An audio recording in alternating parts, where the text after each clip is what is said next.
Hey, seventh graders. I just want to get started with our notes. We're going to do them this way instead of as a whole class because I do have a couple of things that I either want to grade for you guys so that it's in the grade book so that you know what's missing or you know what you need to redo if you want to redo it. Or there's a couple of classes that I do want to pull a couple kids and just talk to them about a couple different things. Because I've got extra assignments that I found or whatever. So just a whole bunch of different things. So it'll just be easiest for me to kind of work through that stuff if you guys are doing your notes on your own. And so today what we're doing is our notes on echinoderms. So first thing you'll do, obviously, as we always do, is you're going to head to your, wrong page here. Let me click on this correctly and that'll help. You're going to just head to the calendar.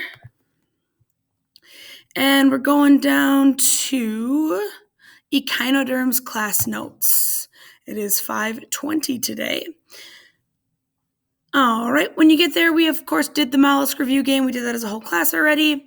And then we're going to move into these class notes. You'll need to click on the document to make a copy. Obviously, the video is what you clicked on to get here. And so what I would recommend doing today is splitting your screen like I have done here. If you're not sure how to do that, if you just make them both sort of smaller like this, and then pull it over to the side like that, that's all you need to do this. And instead of having the slideshow on your right, or whatever side you choose to use, you can have this video there playing so you can kind of follow along. So what I'm going to do is I'm going to start by blowing this side up just a little bit. So it's easier to see so I know what I have to type in. And you can do the same on this side as well over here to help you see better or whatever it is that you need to do. Actually, I don't know if you can zoom in on a video, but whatever, you understand, you can do it. You got this. You guys are more tech savvy and smart than I am. So anyways, today what we're going to do is we're going to look at echinoderms. And echinoderms is just another group of invertebrates. Most of these guys are going to live in the water, ocean water specifically. Obviously, we know they have no backbones. They're actually pretty simplistic in comparison to some of the other ones that we've studied. Just not a whole lot going on to them. So anyways, the words that I have in here, you're simply going to be writing over here. Okay, so getting started here, and I believe I underlined, yep, I did, perfect. Okay, so taking a look here, the introduction, there's nothing that you're writing here. You'll notice that the headings go along with the headings on my slides. So it just talks about looking down to see starfish and things like that in the shallow water. Starfish are echinoderms. And again, they're pretty simplistic and very different from the other organisms. Obviously, they have no backbone, which puts them in that invertebrate category, but they're not really closely linked to any of the other animals in this invertebrate group, other than the fact that they have no backbone. So now we're on characteristics of echinoderms, which is where you're going to be doing some typing for your notes. And you can see here that the words are underlined. If it is easier for you to pause the video right now and just put your cursor in and type them, that's fine. But I do recommend listening as well to the notes. I know some of you don't think it's important, but it will become your final report on this stuff to get your final assessment grade. So first of all, it says echinoderms have an internal skeleton, but it's not made of bones. So they do have an internal skeleton. We call it an endoskeleton. Endo means on the inside. We're going to look at arthropods next, and they have an exoskeleton, which means a skeleton on the outside. So they do have a protective layer on the inside. It's just not made up of bones. So what you would do is obviously just put your cursor by the word, and you're going to write internal skeleton, but it is not made up of bones. So you're just typing in your words. Instead, it's made up of fluid tubes, which kind of is like our circulatory system, but it's not, because it's not carrying blood around. Instead, it's really carrying more things like water, nutrients, and some of the tubes are actually just hollow. But it is considered a vascular system. If you remember when we did plants, they were a little bit different. When we were looking at plants, they have a vascular system too. Remember, that's what moves the food and the water around. So similar, but not exactly the same. Some of the different things that are in echinoderm category would be starfish. And there's also something called sea stars. If you remember from the video of Creatures of the Deep, we did look at quite a few echinoderms in there. Let's see, sea urchins are in there. Sea urchins are the ones that can't move, that have like the really almost like baby porcupines, like little circles with a bunch of things sticking out of them. Sand dollars, which some of you might have seen or found. They're kind of a circular shape, and they have kind of a star pattern on the outside of them. Sea cucumbers are in there. They truly look like they look like cucumbers underwater with a little bit of a flower growing out of the top. And then, of course, one of the things they have in common is that they all live in salt water. None of them are freshwater animals. There's no exceptions to that one. Next, we're going to look at their body structure. So as you kind of move down here to your next heading, which is body structure, their internal skeleton is known as an endoskeleton, which is what we just talked a little bit about. Endo simply means on the inside. Endoskeleton. And it's supported by hardened plates. So can they still break or be pulled apart? Yes, they can. If you remember, you guys saw a sea star get ripped off by an octopus in that video. So they can break, and they actually can regenerate too, because they're pretty simple. But they do have a skeleton that helps protect them. Obviously not as much as like our skeleton and our muscular system, right? Because you can't just grab our arm and rip it off that easily. But they do have the ability to be supported. It says the part of the reason why they have such a bumpy texture is that endoskeleton. So if you ever feel any of them, most of them are a bumpy feel to them. Even like the sea cucumber who looks smooth, it does have a bumpy feel. That bumpy feel is actually caused by their endoskeleton. They're also having radial symmetry. If you remember, radial means they have like a central point and a whole bunch of lines of symmetry, but radial symmetry. And of course, we know that radial symmetry means that they're less complex. And typically, they're going to have limbs in branches or groups of 5. And so, like I told you about the sea cucumber, it literally looks like a cucumber in water, and then it has sort of like a flower on the top. The flower on the top has 5 petals. Starfish and sea stars have the 5 pieces to them. For the sand dollar, there's like a 5-pointed star on the sand dollar itself. The only thing that's not really in 5s is the sea urchins. Those are the ones that kind of look like cucumbers. They kind of look like porcupines underwater.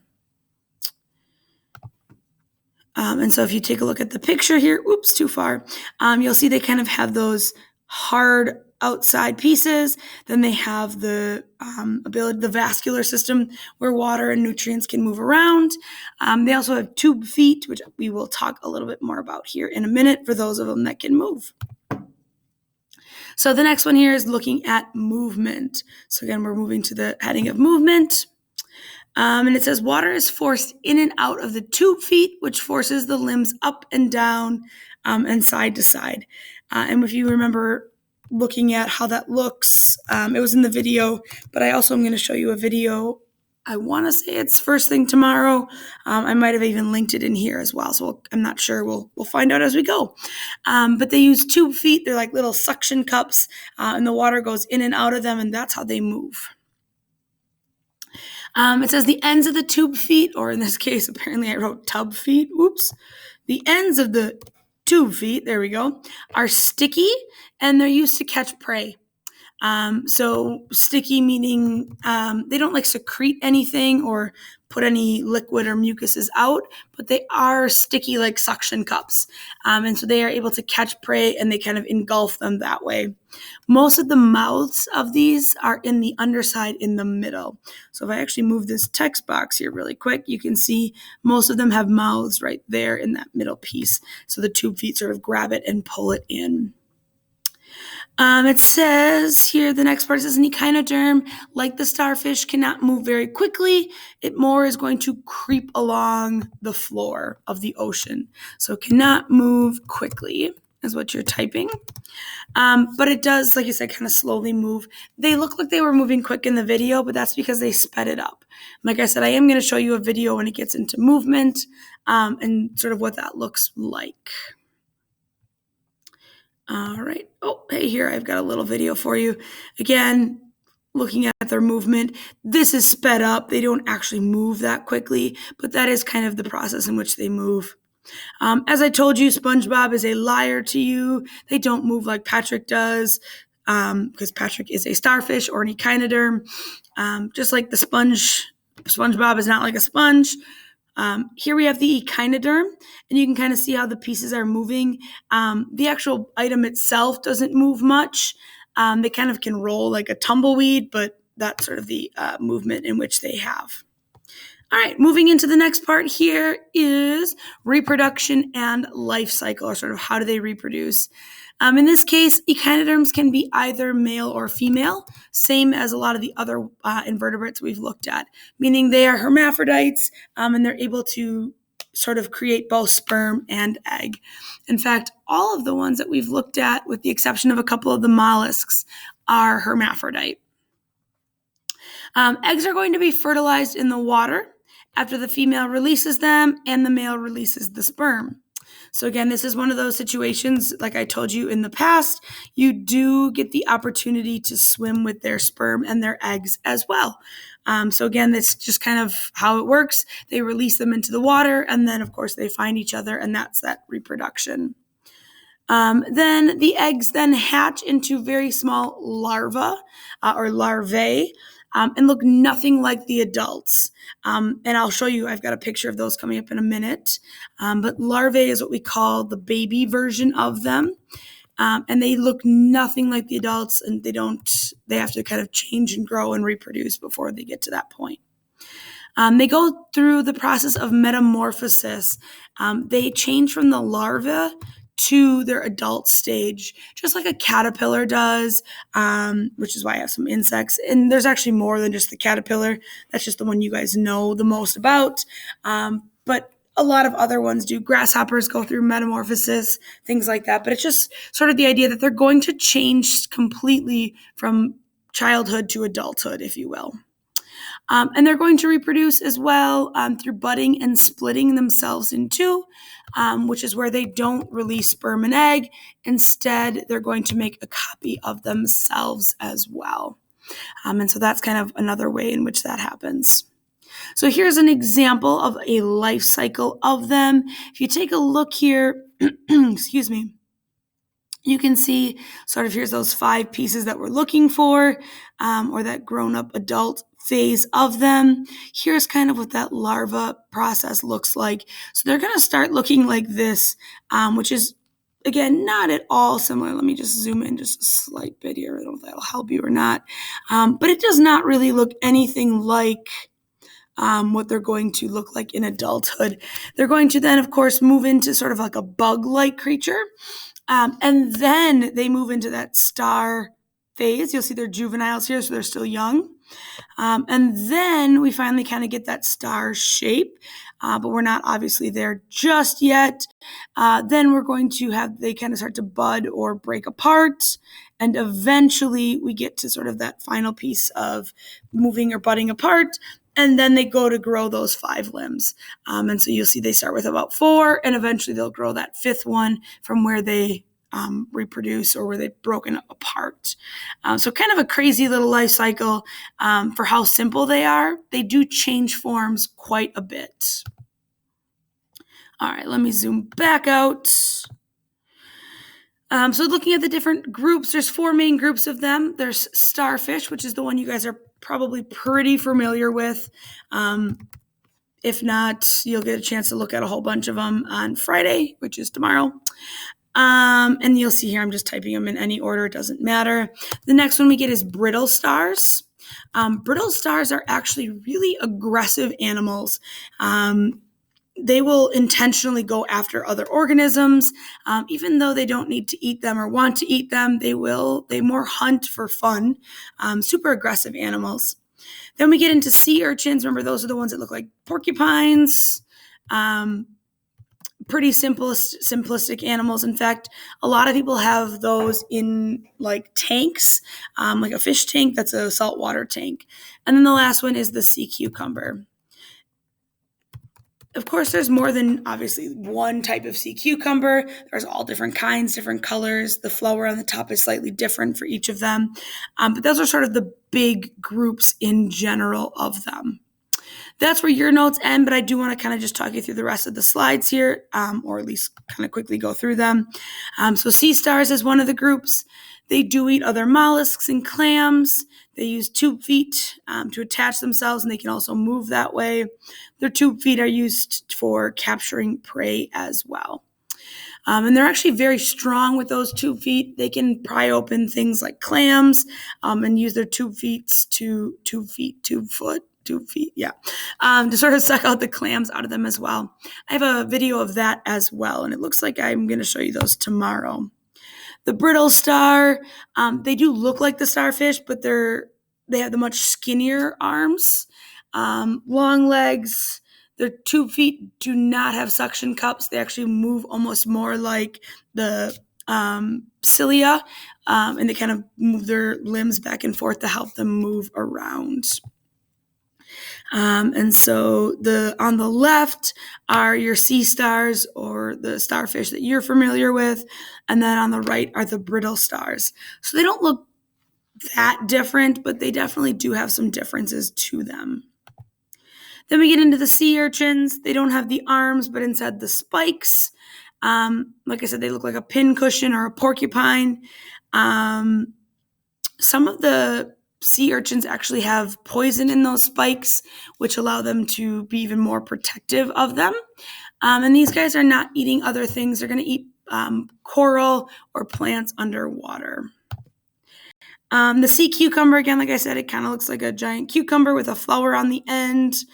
And they can come in different colors, different sizes. Again, even though they look soft, they still have that hard endoskeleton, which is why they get that bumpy feel. They do have tube feet by the flower end, and they usually eat plankton. Sometimes they can eat algae or like food or particles in the water, but typically they're going to eat plankton. So kind of overall, again, our big groups, the starfish, the brittle stars, the sea urchins, and the sea cucumbers.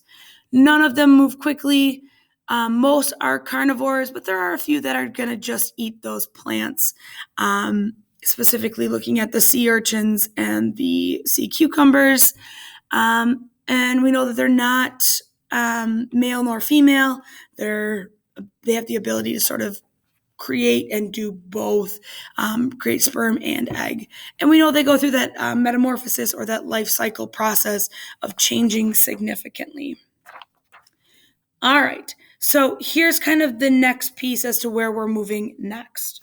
So first is this worksheet, and you're going to get a copy of this from the front. And I really need you to listen closely to this part of the activity, so you kind of know what it is that I want you to do. So here's the assignment that you are doing for a review. 10 questions. Make sure you put your name at the top. You'll see I did not give you a spot for your name, but make sure there's a spot for your name at the top. Complete this part of the activity. You are good to go. Awesome. Fantastic. This is the part that I am grading this front 10 pieces, or 10 questions. If you have other late work, then I want you to turn this in as is. You can keep it if you want, because I'm going to talk about the extra credit opportunity on the back. However, I want you to do these 10 questions. That is homework. That is something I am grading. Everybody has to do it. After that, like I said, everybody is kind of in different places, which is why I did the notes this way. If you are missing other work, big things that I'm missing that I want to grade or will hopefully have done for your class period, your worm lab with the stations, and then the dissection. Both of those are in the 80% category. Both of those count for a large chunk of your grade. So if those are not done, they go in as a 0, and you're going to have a significantly lower grade. And like I said, that's why I'm doing the notes this way, because I want to grade them and get them in for you so you know where you're at. Then, if you don't have those missing and you are done with that, you've got 3 options. First, there's extra credit on the back. Again, not required, not mandatory, but if you want to do it, you certainly can. And so what the extra credit is you're going to design an echinoderm. It can look like a sea star or a brittle star or a sea cucumber. It can look totally different. I mean, I don't care what you make it look like. If you want to go to the internet and look at different pictures and maybe combine parts of the sea star and a sea cucumber, that's great. I do want you to draw its tube feet, which again you can find on the internet. It should have a limbs in 5. You should have an endoskeleton or like an internal piece to it, and a way to eat. So you're going to draw that below, and then you're going to tell me a little bit more about it. So you're going to name it, you're going to tell me how it moves, and then what and how does it eat. So those are all things that I want you to come up with and kind of be creative with. This is extra credit. This side is homework. Okay, and again, I have this on the board to help you out. So you're watching the notes, doing the notes. You're doing this worksheet, and then you're turning this in. Okay, if you want to do the extra credit on the back, you can. However, if you don't have your labs done, the worm stations or the worm dissections, those are going to count for more than this extra credit is going to help you. So those should get done first. Please, please, please, please, please. Like I said, I'm missing a ton of them. So I want to make sure you have an opportunity to get them done. After that, then you can work on other homework. You can read, or I put in a new game on echinoderms and mollusks into the Canvas review games. That's all I have for you today. I know this was kind of long, but hopefully you were able to get it done, and then you can get your worksheet done. This worksheet, if you want to work on with partners, that is fine with me. This part, you can all do on your own, so it's not with a partner, but I don't mind if you check quietly while you are creating that. If you've got questions, come talk to me. Like I said, I also will make you a list of that missing work, and we'll talk about that together. Alrighty, have a good one.